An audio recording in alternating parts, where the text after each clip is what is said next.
अभी मैंने पहले वीडियो में बताया था कि बेसिक्स अगर ट्रिग्नोमेट्री के हम समझते हैं तो अभी क्वेश्चंस भी हम सॉल्व कर सकते हैं। तो ये जो यहाँ पे अभी क्वेश्चंस दिख रहे, these are solved examples which are taken from NCERT text book as it is. ठीक है, तो ये कुछ पास क्वेश्चन है। बिफोर स्टार्टिंग द एक्सरसाइज हम ये सॉल्व एग्जाम्पल करके देखते हैं। अभी वैसे तो सॉल्व एग्जाम्पल में सोल्यूशन अवेलेबल होता है, बट ये बताने का इंटेंशन ये है कि आपको जो फॉर्मूले जो बेसिक्स मैंने बताया उसको कैसे अप्लाई करने का, कैसे लिखने का, कैसे आंसर राइटिंग करने का, ये सारी चीजें हम यहाँ पे भी सीखेंगे। ठीक है, तो स्टार्ट करते हैं। पहला क्वेश्चन, अब इसने बोला है कि given tan A equal to 4/3, तो find other trigonometric ratios of angle A। अब इसमें सबसे बड़ा प्रॉब्लम ये है कि हमें ट्रिग्नोमेट्रिक रेशियोज जो है वो बाकी के निकालना है। तो सबसे पहले हमें पता क्या है सर, हमें पता है कि एक उसने रेशियो दिया है। अभी ये जो रेशो दिया है, ये मतलब ऐसा नहीं है कि एक साइड 4 और दूसरा साइड 3। ये दीज आर जस्ट रेशोज। मतलब इसमें ऐसा भी हो सकता है 40/30। ठीक है, तो पहले हम निकालेंगे एक ट्राइंगल। इसका एक एंगल जिसका नाम ए होगा और बाकी हम A B C we can take. ठीक है, अब अगर मैं ये, if this is my A, तो क्या होगा सर, मुझे पता है कि tan मतलब होता है अपोजिट अपॉन एडजेसेंट, तो इसका अपोजिट हो जाएगा दिस 4 और ये हो जाएगा 3। बट ये रेशियो होने की वजह से मैं 4 और 3 नहीं लिख सकता, मुझे यहाँ पे 4K और 3K लिखना पड़ेगा, क्योंकि रेशियो का कांस्टेंट इक्वल कितना है मुझे पता नहीं। तो मैंने जैसा हम रेशियो में राम शाम के एज निकालते तो हम 3x 4x निकालते लेते हैं, तो वैसे यहाँ पे 4K एंड 3K। अगर this is 4K and 3K, using Pythagoras theorem this must be 16K square plus 19K square.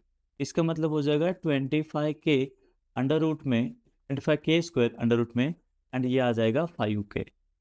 मतलब हमें पता है कि दिस आर पाइथागोरस ट्रिपलेट, तो 3 4 होगा, तो 5 will be another Pythagorean triplet. तो ये हो गया, मतलब हमें अभी ट्राइंगल के तीनों साइड्स मिल गए हैं। एंड तीसरी साइड हम लिख सकते हैं सीधा सीधा, क्या सर, 5K। अगर हमें अभी ट्राइंगल के तीनों साइड आ गए, तो now we can find other T ratios. वो क्या है, अगर tan है तो cot क्या है सर, उल्टा कर दो, कितना हो जाएगा 3/4। ठीक है, चलो ये दो हो गए सर। अभी दूसरा देखो, मुझे पता है कि साइन मतलब होता है अपोजिट अपॉन हाइपोटेनस। तो सर इस एंगल का अपोजिट क्या है, BC, that is 4K, and hypotenuse क्या है 5K। तो क्या हो जाएगा सर 4/5। साइन आ गया, अभी साइन आ गया तो मैं क्या निकाल सकता हूँ, कोसेक निकाल सकता हूँ। ठीक है सर, तो हम कोसेक निकालेंगे क्योंकि वो उसका रेसिप्रोकल होता है। तो ये आ जाएगा सीधा 5/4। साइन आ गया, कोसेक आ गया। अभी साइन के साथ मैं और क्या निकाल सकता हूँ सर, कुछ नहीं। चलो अभी कॉस की तरफ भागेंगे। कॉस में है एडजेसेंट अपॉन हाइपोटेनस, तो एडजेसेंट क्या हो जाएगा, एडजेसेंट मतलब जहाँ पे वो खड़ा है। अब यहाँ पे एंगल ए जो है वो ए बी में है, तो यहाँ पे क्या हो जाएगा सर 3/हाइपोटेनस 5। तो ये आ गया 3/5। एंड सेक, अभी पता है अगर cos A 3/5, तो sec A कितना हो जाएगा 5/3। ठीक है, इस तरह हमारे 6 ट्रिग्नोमेट्रिक रेशियोज हमने यहाँ पे सॉल्व कर लिए। ठीक है, एक बार देख लो कि tan दिया था, फिर tan से हमने ट्राइंगल निकाले, ट्राइंगल से हमने तीसरी साइड पता किए जो साइड नहीं थी, एंड उसके बाद हमने सारे रेशियोज के फॉर्मूला लगाए, एंड फिर हमने आंसर लिख ली। ठीक है, सिंपल है, ये सिंपल है सर। चलो अभी इसने बोला है कि trigonometric ratios of the angle A, that's why हमने सब ए निकाले। अगर वो कुछ बी सी ऐसा बोलता तो हम वो भी ट्राई करते। ठीक है, yes.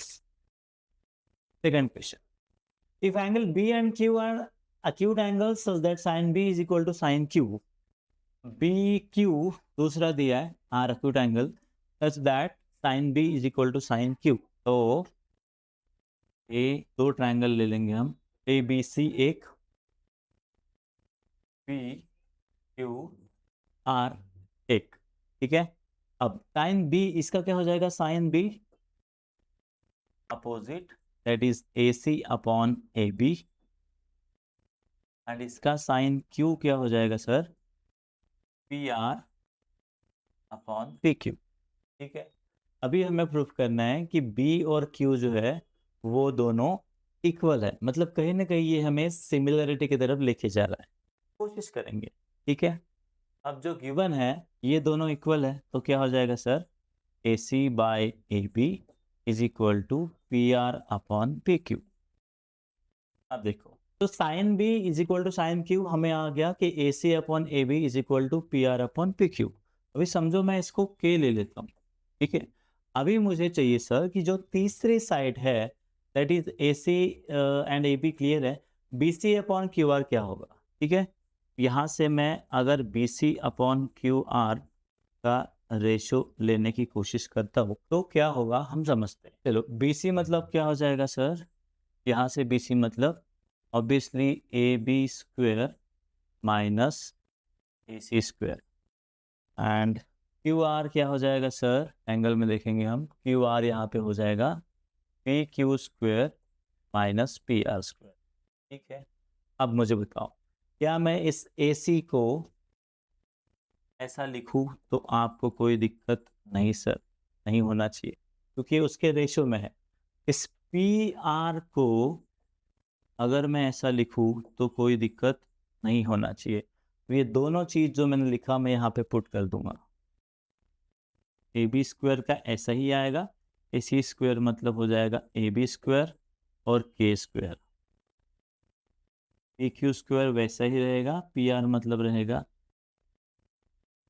P Q square into के स्क्वायर, ठीक है। अब देखो अब मैं यहाँ से क्या कॉमन निकालूँ, ए बी बाहर निकल जाएगा, पी क्यू बाहर निकलेगा और इधर में बचेगा 1 माइनस के स्क्वायर और इधर रहेगा 1 माइनस के, तो दोनों हो जाएंगे कैंसिल। अब देखो B C upon Q R equal to A B upon P Q and यहाँ पे आप इसको मैं कभी रीअरेंज करता हूँ फिर से, sir A C upon A B इसका मतलब P R upon P Q, तो इसी का दूसरा होगा A B upon P Q, तब मैं इसके जगह पे ये लाऊंगा A C upon P are.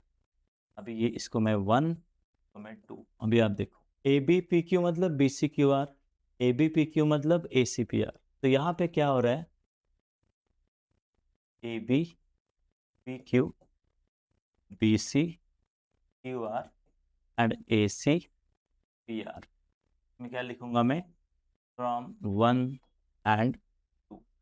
तो ये दोनों चीज़ों में मैंने कभी दोनों को इक्वल किया, I am getting all this and this is sufficient for having triangle ABC is similar to triangle PQR and by simplicity हम बोलेंगे कि angle B is equal to angle Q, ठीक है।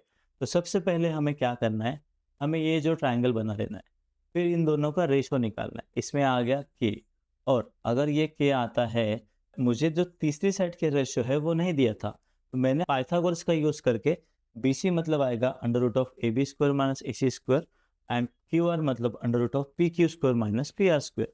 फिर मैंने ए सी के जगह पे ये वैल्यू पुट कर दिया, मैं यहाँ पे एरो दे देता हूँ, ए सी मतलब ये, पी आर मतलब ये, वैल्यू पुट अप करो, ए बी दोनों से बाहर निकालो, स्क्वायर रूट से स्क्वायर बाहर निकलेगा तो फिर वो स्क्वायर रूट हट जाएगा एंड जो बचेगा वो एलिमिनेट हो जाएगा, तो आंसर आएगा ऐसा। अभी 1 2 से आप देखोगे इन दोनों से इक्वल, आपको समझेगा कि इससे ये इक्वल है और इससे ये इक्वल है, तो ये पहले और तीसरे से, मतलब अगर राम श्याम का भाई है और श्याम गोपाल का भाई है तो राम भी गोपाल का भाई हो ही जाएगा। तो ये राम श्याम और ये श्याम गोपाल, तो ये दोनों एक में से भाई हो गए, तीनों इक्वल एंड फिर ये आ गया अपना सिमिलरिटी टेस्ट, तो यहाँ से ये अपना प्रूफ हो जाता है, ठीक है डन। तो ये इस तरह ये हुआ सेकेंड क्वेश्चन, थोड़ा सा ट्रिकी था बट मैनेज आप कर लोगे, एक दो बार देखोगे तो। अभी नेक्स्ट क्वेश्चन की तरफ जाते हैं हम लोग। अब इसने उसमें बोला है वैल्यूज निकालो, तो सबसे पहले क्या दिया है देखो, सबसे इंपॉर्टेंट चीज क्वेश्चन पढ़ते टाइम ये है कि राइट एंगल एट सी। अब ए बी है 29, बी सी है 21, तो ये कितना आएगा भाई साहब, सिंपल है कि A B square minus B C square should be equal to A C square. अभी सर मुझे ये नहीं समझता कि कैसे पाइथागोरस लगा, तो भाई साहब जो बड़ी साइड है, स्लैंट वाली जो साइड है, वो इन दोनों की सम होती है, तो ऑब्वियसली अगर मैं एक साइड को उसको ला रहा उधर तो माइनस हो जाएगा, ठीक है। अब ये होगा 29 का स्क्वायर और ये होगा 21 का स्क्वायर, तो तो अभी इसमें आप क्या कर सकते हो, 29 minus 21 and 29 plus 21, this is 8 and this is 50, तो ये हो जाएगा 400 और ये हो जाएगा 20। ठीक है, तो AC हमें कितना मिला सर, 20। अब हमारे पास तीनों साइड है, जो चाहिए वो हम निकालेंगे। ठीक है, चलो क्या चाहिए सर हमें, cos square theta plus sine square theta. पूरा लेसन पढ़ोगे तो आपको समझेगा, अरे cos स्क्वायर थीटा और साइन स्क्वायर थीटा तो 1 होता है, तो चेक करेंगे आंसर 1 आ रहा है कि नहीं आ रहा है। अब यहाँ से थीटा कहाँ पे है सर, थीटा मतलब ABC, तो दिस इज थीटा। ठीक है, ये हो गया। अब इसका cos थीटा कितना आएगा सर, इस थीटा का एडजेसेंट होगा BC एंड हाइपोटेनस रहेगा AB, तो दिस इज 21/29 एक रहेगा। दूसरा साइन थीटा रहेगा अपोजिट अपॉन हाइपोटेनस, तो AC/AB, इसका मतलब होगा 20/29। ठीक है, अब देखो इन दोनों का स्क्वायर करके ऐड करना है, करेंगे sir. cos square theta plus sine square theta क्या होगा सर, cos स्क्वायर थीटा होगा 21/29 का स्क्वायर एंड ये होगा 20/29 का स्क्वायर। इसका मतलब 441 अपॉन 29 का स्क्वायर तो वैसे ही रहेगा सेम, ज़रूरत नहीं है, और इसका 400 और इसका भी 29 का स्क्वायर। अब ये आ रहा है आंसर 841 और ये 29 का स्क्वायर पता है कितना, 841। ज़रूरी नहीं कि मुझे स्क्वायर याद है, मैं सॉल्व कर सकता हूँ। कैसे निकालना, शॉर्टकट स्क्वायर की टेक्निक समझ लो। 9 का स्क्वायर 81, 2 का स्क्वायर 4, उसको 04 लिखो, और जो भी नंबर है उनका आपस में मल्टीप्लाई करके 2 लगा दो। 18 इंटू 2 कितना हो जाएगा, 36, यहाँ पे लिख दो 36, 1, ये आ गया 841। तो इस तरह आप ये टेक्निक से स्क्वायर भी निकाल सकते हो, मतलब मैंने आपको ट्रिग्नोमेट्री से स्क्वायर निकालने की टेक्निक भी मैंने सिखा दिया। ठीक है, तो गया मतलब दोनों कॉमन है सर, तो आंसर क्या आएगा, 1। ठीक है, समझ में आ रहा है, चलो आगे बढ़ते हैं। ये हो गया तीसरा क्वेश्चन। अब इसमें सर बीच में माइनस है, तो कुछ मेहनत मत करो भाई साहब, हमने प्लस किए थे, अभी माइनस कर दो। तो मैं यहीं पे लिखने की कोशिश करूंगा कि 441 अपॉन, अब मुझे पता है 841 एंड दिस इज 4 एंड 841, तो क्या आएगा सर, 41 अपॉन 841, ये सेकेंड वाला। अब मैंने प्लस का निकाला तो माइनस का तो और जल्दी निकाल सकता हूँ मैं। ठीक है, तो इस तरह इसके वैल्यूज हमने निकाले। फिर से एक बार रिपीट कर देता हूँ। पहले हमें सर एंगल पता चल गया कि राइट एंगल एट सी किया मैंने, बी है थीटा, कहाँ पे दिया, यहाँ पे दिया, एंड बाकी की साइड दिया।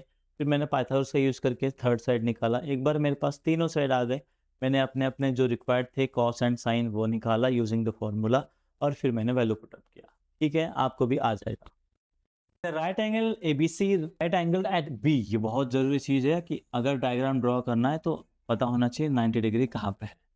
इफ tan A इज 1, अब यहाँ पे tan A मतलब ये थीटा है, अब मैंने समझो tan A 1 किया, तो ये हो जाएगा अपोजिट अपॉन एडजेसेंट, तो ये 1 है सर, इसका मतलब हो गया सर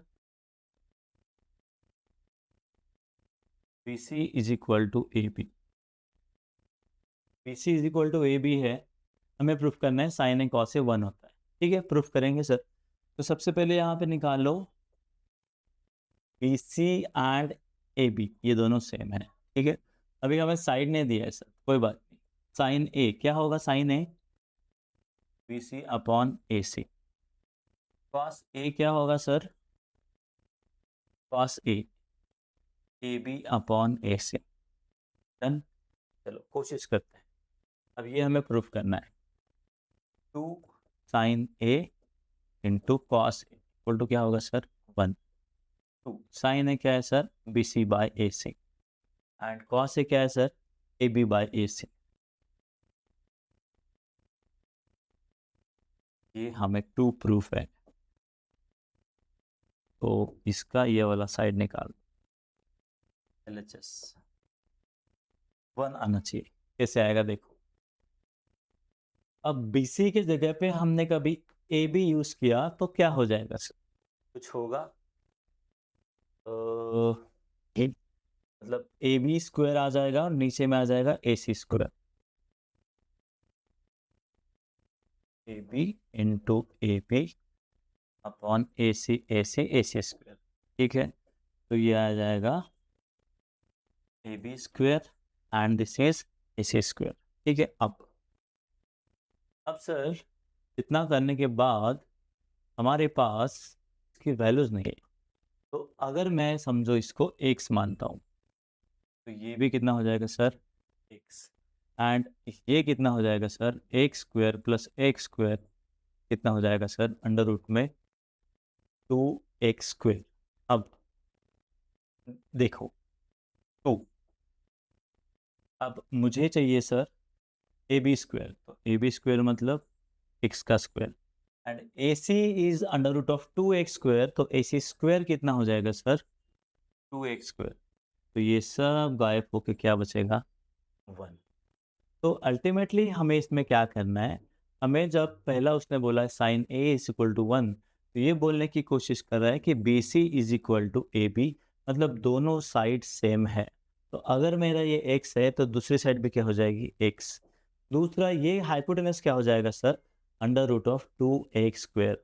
ठीक है, अब मैंने अपना फॉर्मूला जो LHS था वो लगाया 2 sine A into cos A, sign का बराबर वैल्यू पुटअप किया, फिर मुझे मेरे समझ में आया कि अरे बी सी और ए बी तो सेम ही है, तो मैंने बी सी की जगह पे भी ए बी पुट किया, तो A B square upon A C square हो गया। फिर मैंने जो गिवन साइड था वो निकाल के आंसर में पुट किया and answer I am getting 1।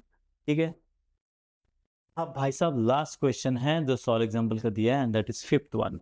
इसमें थोड़ा सा ट्रिकी वन है, पहले हम डायग्राम बना लेंगे।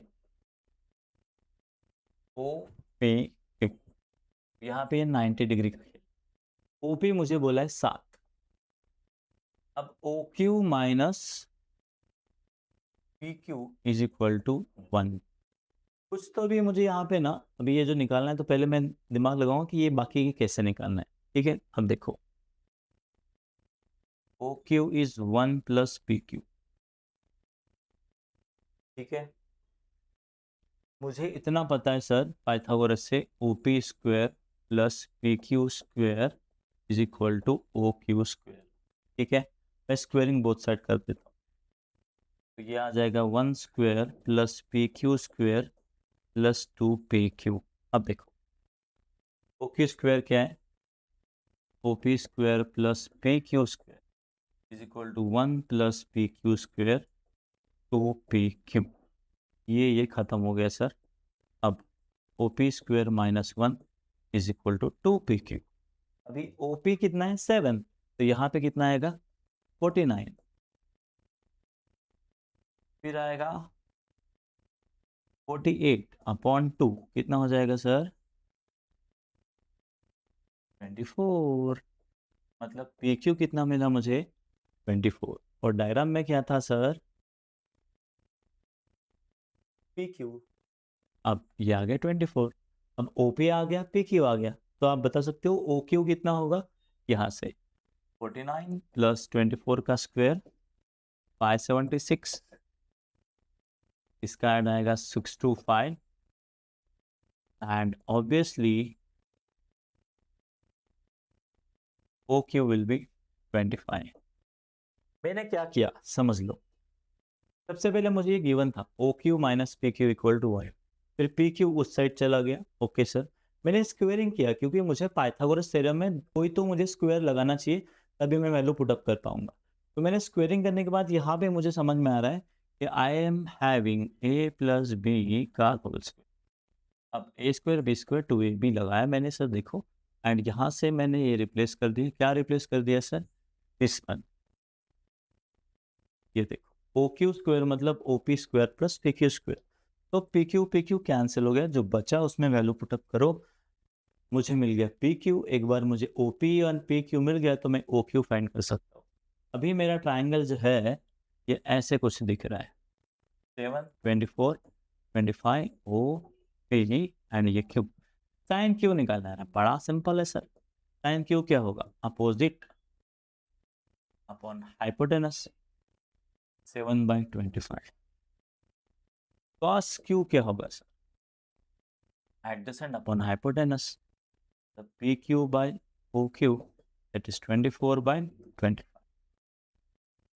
ठीक है, तो ये आ गया आंसर। तो ये थे कुछ सॉल्व एग्जाम्पल जो ट्रिग्नोमेट्री एनसीईआरटी टेक्स्ट बुक से थे। तो मैं ये नहीं बोलूँगा कि आईसीएसई वाले मत देखो, लेकिन ये आपके सिलेबस में है नहीं, तो ये वीडियो एक्सक्लूसिवली बन जाती है एनसीईआरटी सीबीएसई के लिए। ठीक है, सॉल्व एग्जाम्पल देखो और नेक्स्ट वीडियो रहेगा एक्सरसाइज का, एंड फिर उसमें और भी मुश्किल वाले क्वेश्चन हम लेकर आएंगे। तो चलिए इतना देखो, जल्दी मिलेंगे। Thank you.